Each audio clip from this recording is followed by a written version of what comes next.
Stand by to fall in, Polk County. This is today's veteran.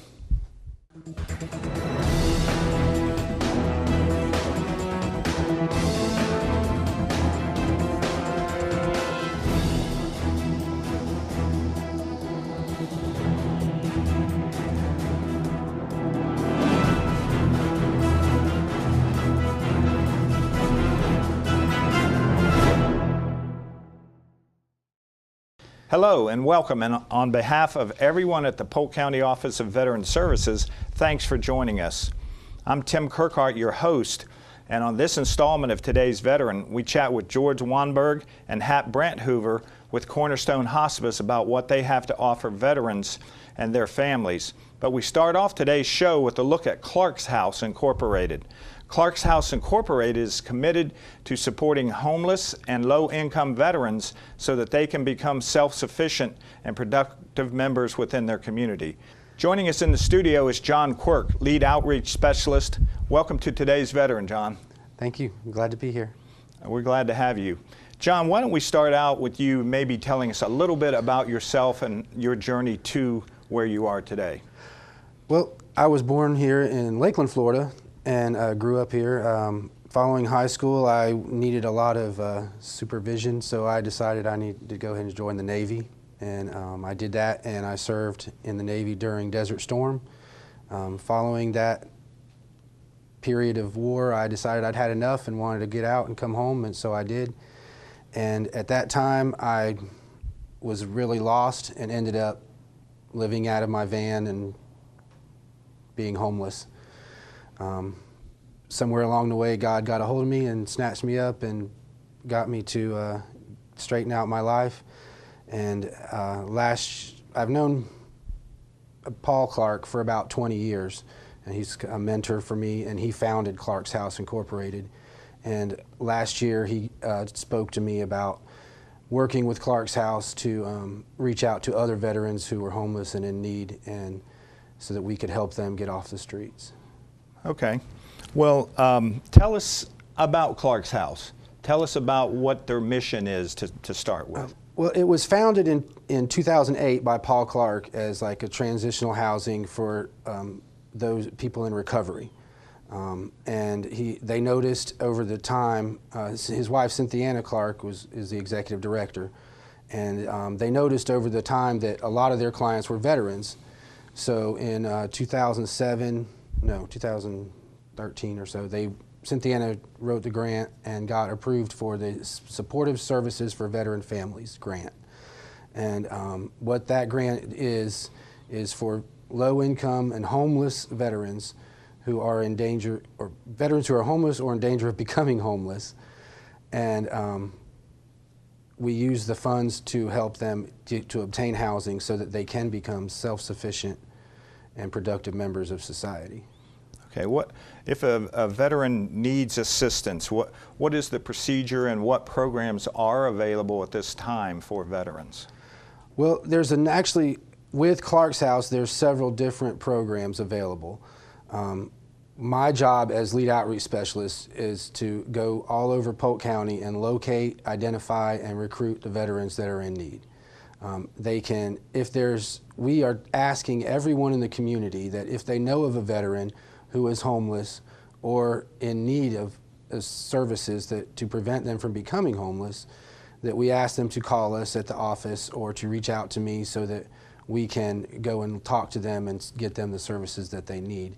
With the SSVF program, we help the homeless veterans to obtain housing. The case managers also work with them intensively. We try to build relationships with the veterans so that they're not just alone in a place to stay. We want to work with them so that they have a friend that they can call on when they're in need, so that we are there to build relationships with them. So it's pretty much a full gamut of starting with the veteran and keeping up with them and helping them along the way to move to the self-sufficiency. Yes, sir. We get them. It's part of the Housing First initiative, and what we do is we get them a place, and the case manager. My job is just to get them into the office, and I try to work with them to get them to open up and be willing to accept the assistance that's there for them that they earned.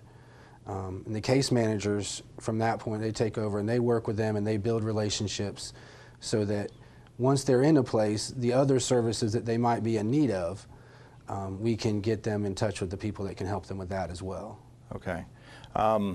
How is this funded? How does the money come in? Well, the funds are all by a federal grant. It's the Supportive Services for Veteran Families grant through the federal government.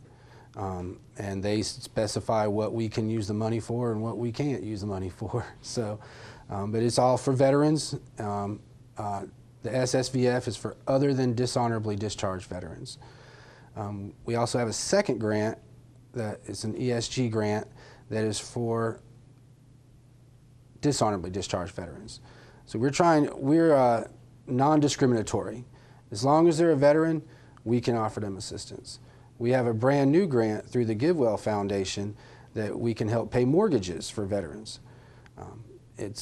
And we ask that anybody that's interested in that program to contact Mrs. Clark at either our Lakeland office or our Winter Haven office.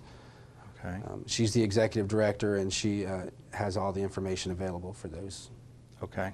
So if I was a homeless vet, who would I contact? Would you be seeking me out, or would I look for you, or how would that work?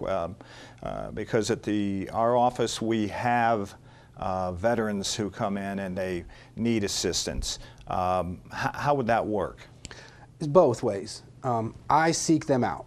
I seek out homeless veterans. I go out into the jungles. I go out into the woods where people are camping, and I go to the food pantries. And my whole team, Paul is the outreach coordinator, Paul Clark, and we have a team of outreach specialists. We're one of the only agencies in the county that actually has an outreach team.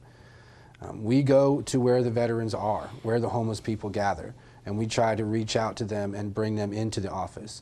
Also, we ask for anybody that's a member of the community, if they know where a veteran is, to call us and let us know.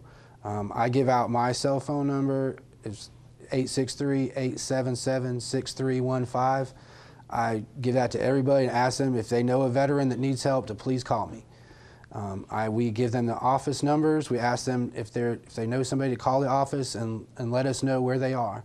We will gladly go and talk to them wherever they are.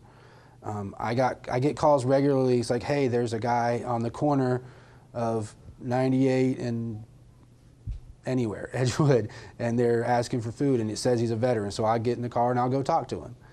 And we try to get to them on their level, because we were there once ourselves, and we want to make sure that any veteran has the ability to have a place to live. Well, how long can you help a veteran in need? Is there a time limit? Is there a money limit per veteran, or anything like that? Well, with the different grants, there are limits as far as how the money limit per veteran, but all of that is kind of negotiable with the case managers, and the executive director she determines what we can do, and she's setting it up now so that we can work with these relationships that we've built for longer periods of time. We're looking at 6-7 months sometimes, where depending on what is needed at that time. They want to build a case plan so that the veteran is in a situation where they can be self-sustaining in a certain period of time, but they understand that there are limitations that need to be overcome. So they work with people, and sometimes it's short term, sometimes it's long term. It just depends on the individual case. And they try to make it so that each person can be self-sustaining when they are exited from the program. Okay. Is there a relationship that you have formed with the VA at this point too, because they have a homeless initiative also? Yes, we work very closely with the VA Homeless Outreach Team, and we work closely with the Homeless Coalition. The United Way Agency Connection Network has meetings once a month. I'm there every month. We try to work very, very closely with all the community outreach teams and the community resource agencies. There are a lot of community support agencies out there, but not a lot that are actually able to help the veterans.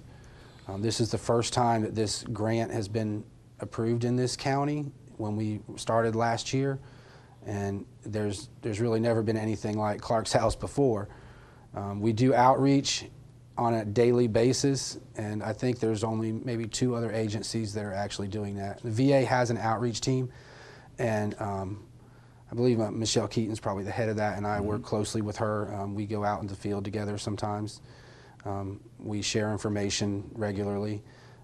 The VA hospital, the grant is a VA grant, so I mean it's a federal grant. So we are basically directed to work closely with the CBOC, the Community-Based Outreach Center. We work with the VA, any government agencies, and private agencies that have any type of service for the veteran. When we want to communicate with them, we want to build relationships with them as well. Okay. John, I want to thank you for joining us today. Thank you, Tim. I really appreciate the opportunity to be here. And for you folks at home, if you need more information on Clark's House Incorporated, you can look them up on the web at clarkshouse.org or give them a call at 863-940-9977. The American Legion Post 8 in Winter Haven hosted the inaugural Polk County Homeless Veterans Summit. The purpose of the summit is to share where Polk County ranks in serving homeless veterans and to analyze ways to best meet their needs. Here's a look at the sights and sounds of the day's events.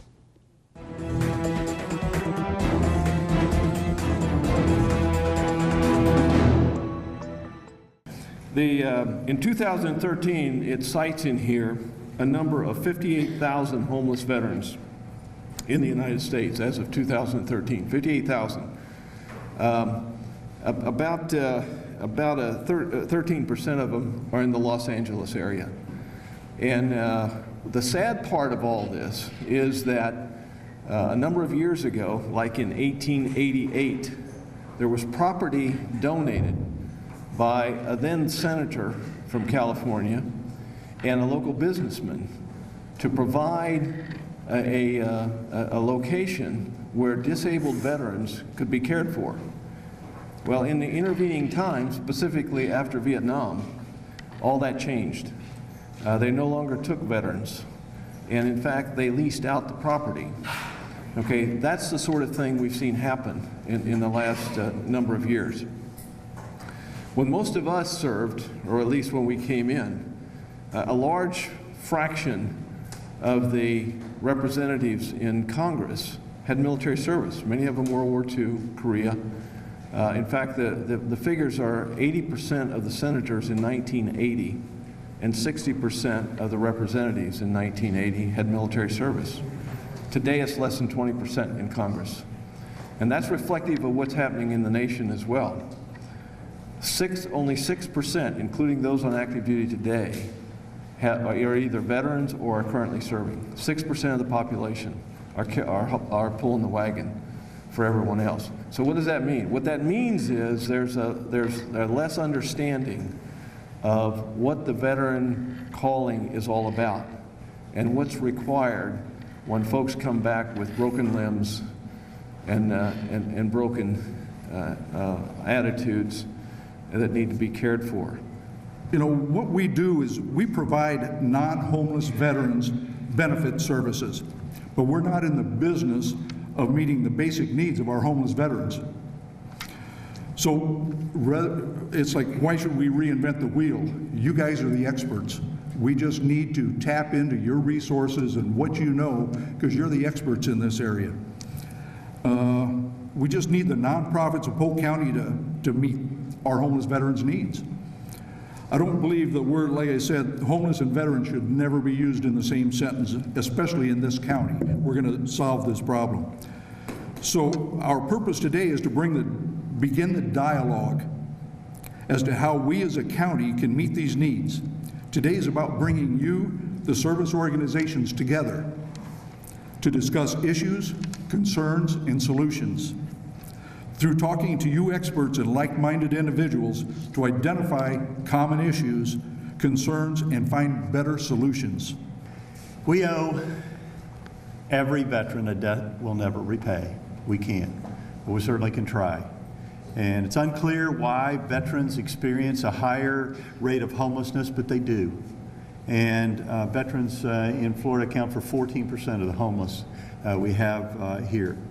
And I mean, we don't know, but we have found through some studies that veterans who have been a part of recent conflicts, who have PTSD, have experienced a large percent, or been a large percent of those who are homeless. That's one of the reasons I supported the National Defense Authorization Act, because there was money identified there in some pilot programs to help with those who are veterans with that post-traumatic stress disorder. And I wrote down a couple of the things that the House of Representatives has done. We allowed the utilization of VA property to be used for supportive housing for homeless veterans, and we've changed some existing homeless programs and created these partnerships with public, private, not-for-profit groups. If they want to help build, we'll help with the money for that. And that was, again, just a redirect of some money that was being used only by the government, and we now can couple it up with other groups, and it can be much bigger and much better and much broader.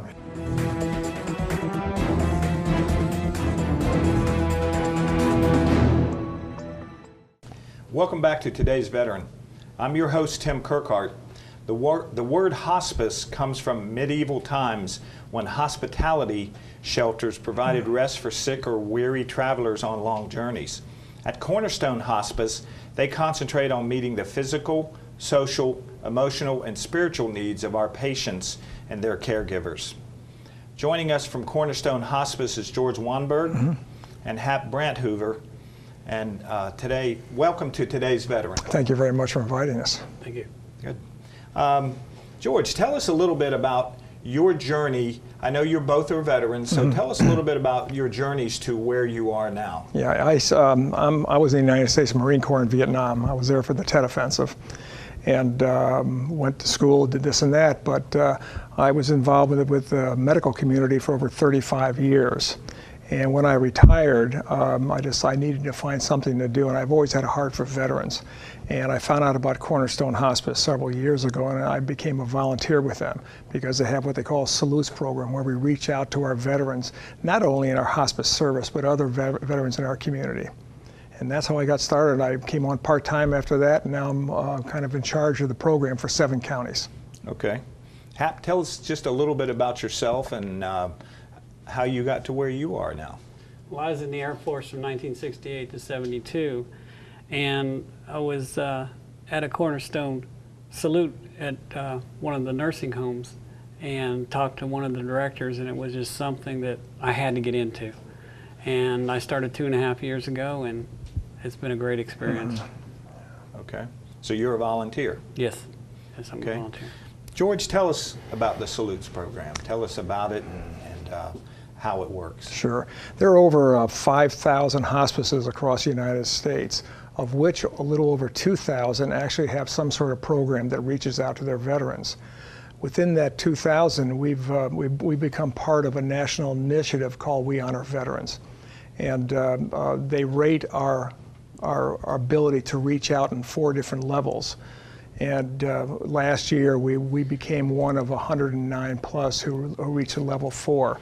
And that basically means that we not only thank our veterans for their service, but we teach our staff how to reach out to their veterans and care for our veterans. Because our veterans die in different ways, and even different branches die differently. And to make the community aware, make our own population of hospice employees aware of what's happening, that's part of the whole scenario. Okay. Yeah. And Hap, what would be your involvement in that program? Well, I do the salutes at the nursing homes, ALFs, and the 55-plus communities. And I also do salutes at the hospital, the palliative care, or the ICU. The nurses will call me at home, and I'll get all the information together, and then get in uniform, and go down and do the salute in the hospital room. What's the reception for that program? I mean, what's it like?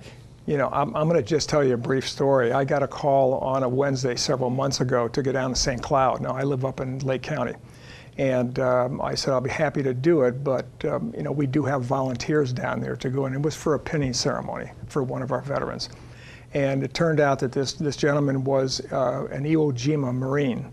And the gentleman who was coming was from the Army. And he wanted a Marine down there. So I said, I'll be fine, I'll be happy to do it. Prior to getting down there, I found out that his family has been trying to get his Purple Heart that he was awarded at Iwo Jima and never received it. And he has no idea that they're looking for it. I got it. I walked in on Saturday morning. The daughter calls me over. She said, George, she said it came in. And she shows me the Purple Heart. And I said, are you going to give it to your dad? She says, no, I want you to do it. In that house, there must have been 30 or 40 family members and neighbors, and plus this gentleman. I went over and spent time with him, talked about what he actually did in Iwo Jima in the Marine Corps, spoke to the family like we normally do, because they're an integral part of the whole process as well, and thanking them for what they've done. Did the pinning ceremony with him, and when I was done, he said, George, I go, what, how? He said, I never received my Purple Heart, out of the blue. Took it out of my back pocket and said, on behalf of the Commandant of the United States Marine Corps, I want to present you with your Purple Heart. He started to bawl, I started crying, and but it was one of those amazing things that if that's all I had to do is that one instance, it'd be well worth it, whatever we're doing. But the responses that we get from family members and veterans, I mean, I could tell you many stories, and Hap could as well. It's marvelous. It's just the best thing I've ever done in my life. And we're talking about Central Florida, so I know in Polk County we have 60,000 plus veterans. Right. What kind of numbers are we talking about for your general area? You know, in Central Florida, there's well over 400,000 veterans. I know in Lake County we have over 34,000. Veterans, we're losing over 50,000 veterans a month nationwide. 25% of these veterans, 25% of all deaths in the United States are veterans. So if we have a population of over 800 patients that are on hospice care, well over 200 of them are veterans. And it's just amazing. And we not only reach out to our veterans, but we also go to these assisted living facilities like Hap was talking about and thank the veteran, no matter who they are. It doesn't make any difference whether they're a part of hospice or not. So there's a large population of veterans. And tell me how the volunteer fits into the whole program. You're from here, Polk County, correct? Yes, I live in Lakeland. Really, if it wasn't for the volunteers, we wouldn't have much of a program. We ask for any vet that wants to be a volunteer to take the training, come in and help us.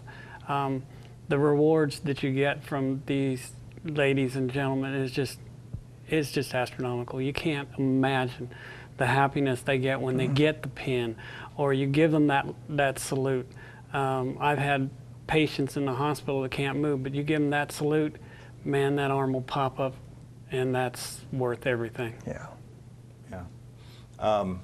Tell us a little bit more about hospice and how that works. I understand that it can be in a facility, it can be at home. Just tell us a little bit about it. Yeah, less than 3% of all veterans will die in a VA facility. So most of them die in their community, whether it's at home or whether it's at assisted living facility or a nursing home or whatever it might be. But that's where they are. And we go to wherever they are. It doesn't make any difference at all to us. And we will go to the VAs. We'll go to wherever is necessary. Okay. All right. How about female veterans? Yeah. Tell us about some of the female veterans that you may have helped or helped their family. Yeah. Hap, do you have some stories with that? That would be for Deb. Yeah, we have quite a few female veterans as well. Okay. So we have to be, when we're talking to veterans, for example, we were at an assisted living home in Tavares called Osprey Lodge, and when we did a pinning for the entire facility, and one of which was a Navy, a female Navy veteran. She did not have her medals. We got her medals for her. So we were able to present that to her at that point, and it meant everything in the world to her. but we honor them. How would you go about, you mentioned the Marine and this person, how would you go about obtaining the medals? Is it through normal channels, or do you have a inside track, or how do you do that? Well, a lot of times we'll go through Dan Webster's office or some of our other political individuals, because they have outreaches as well, and they're able to do things that we cannot do. Other than that, we might go to an Army and Navy store, find out exactly what they're entitled to, go to these Army and Navy stores and pick up these medals for them. Right. Yeah. Well, we've had Congressman Webster on our show. Sure. And he is a great advocate. He's marvelous for veterans, that. and his staff are good too. He sure is.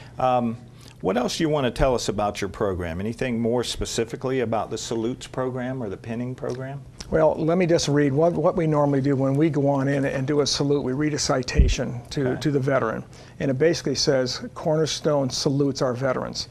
No person was ever honored for what he or she received. Honor has always been the reward for what he or she gave. We are gathered here today to honor you for what you gave, your service to your country. My name is George Wamberg, and we would fill in whoever is doing that. I am a Marine veteran. It is my great honor and privilege to present you today with the Cornerstone Salutes pin, which is one I have right here. On behalf of a grateful nation, the staff and volunteers of Cornerstone Hospice and Palliative Care and the Hospice Veterans Partnership of Florida, I would like to pay special tribute to you for your military service to America and for advancing the hope of freedom and liberty for all. For your service, I salute you. And as Hap mentioned, we have had gentlemen in our service who had hours to live, and off that bed, that hand came up. Even though their eyes were shut, the last thing that goes is their hearing, and the honor just to see that happen is amazing. That's an awesome thing. It's incredible. It's just incredible. Yeah. Well, we're just blessed by just to be able to be a part of this. Yeah. And the families are, I'm sure, so appreciative, and it's a good way to send the veteran home. In many cases, the families have, because if we have an opportunity to speak to the veteran, because sometimes we can't, just because of what's going through there. But if we speak to them and we ask them about their military service, and in many cases, the families are around the corner with their iPads or their cameras trying to record it because they haven't heard a lot of this stuff. Because of veteran to veteran, that's why our volunteers are veterans, is because we can speak to them and they relate to us. Well, that's great stories. That's great. Yeah. George and Hap, I want to thank you for coming to tell us about Cornerstone Hospice and some of the things that you do for our veterans. Again, thank you for coming. Thank you for allowing us to be here. Okay. Appreciate it. If you or your family need any information on Cornerstone Hospice, you can look them up on the web at cshospice.org or give them a call at 863-291-5560. That's going to do it for this edition of Today's Veteran. Remember, for help and information regarding claims, benefits, and services available to veterans and their families, call the Polk County Veterans Service Office at 863-534-5220 or log on to the Polk County website at polk-county.net. I'm your host, Tim Kirkhart, and we'll see you next month.